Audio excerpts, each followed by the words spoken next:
All right, let's dive in. Today, we're going to build a super simple map to understand what's probably the most powerful technology on the planet, artificial intelligence.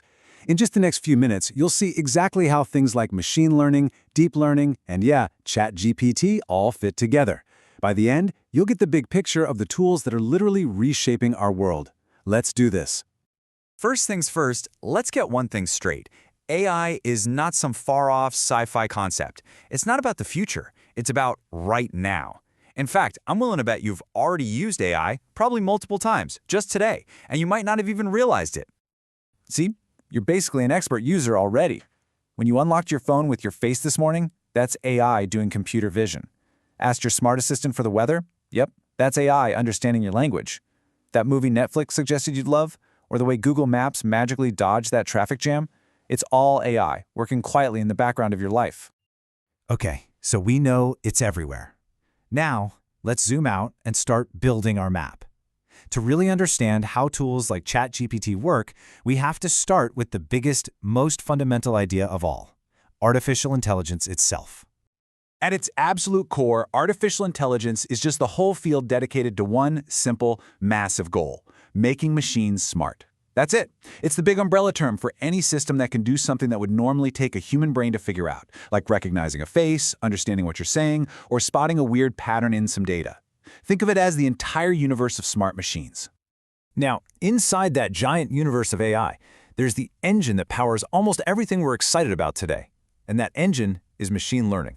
And the key idea here is, well, it's a total game changer. Instead of a programmer sitting down and writing a million lines of rules for a computer to follow, we just show the computer a ton of data, and we let it figure out the rules for itself. This right here, this shows the huge shift in thinking. The old way, traditional programming, was simple. A human gave the computer rules and some input, and the computer spit out an output. But machine learning flips that completely on its head. We give the computer the input and the answers we want, and it works backward to figure out the rules on its own. It's the difference between just calculating something and actually learning.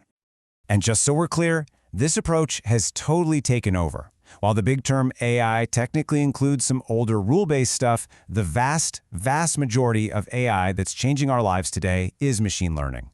It's the engine driving pretty much everything. So if we know that machines learn from data, the next question is, how? How do they actually do it? Well, it turns out there are three main ways they go about it, and each one is used for a different kind of problem. The first method is called supervised learning. And honestly, the best way to think about this is like learning with an answer key.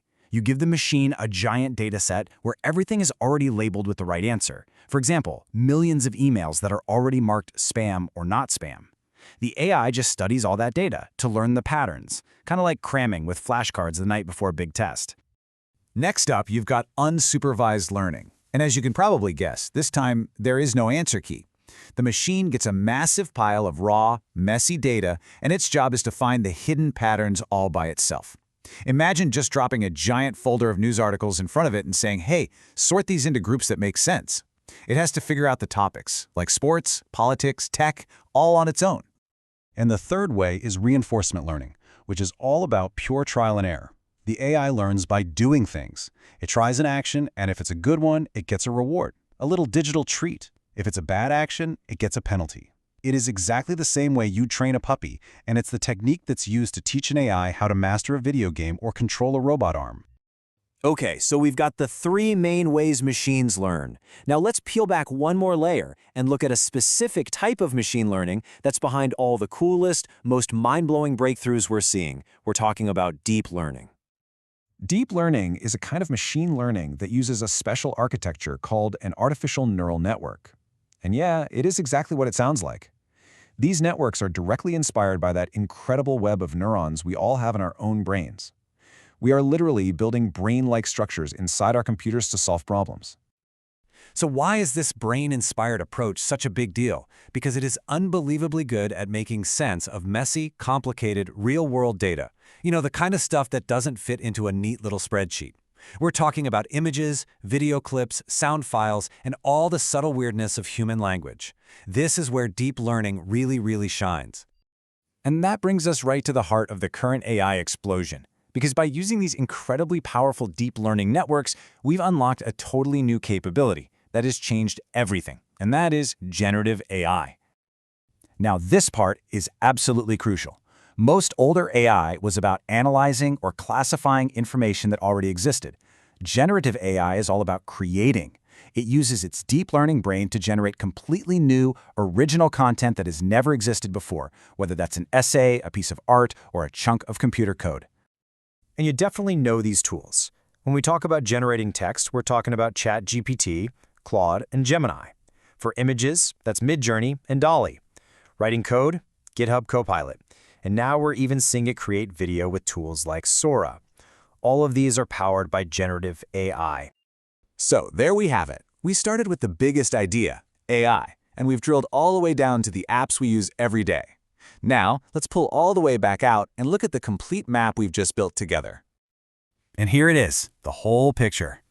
Artificial intelligence is the overall goal, the entire universe. Machine learning is the main way we get there. Deep learning is the powerful brain-like architecture we use. And right at the very core, generative AI is the incredible, creative application of it all. Each layer nests right inside the other, leading us straight to the tools that are changing everything. So just think about that for a second. For the first time in history, we have a technology that doesn't just learn from our world, but can actually create for it. And that leaves us with one heck of a question. Now that it can do all this, what should we teach it to do next?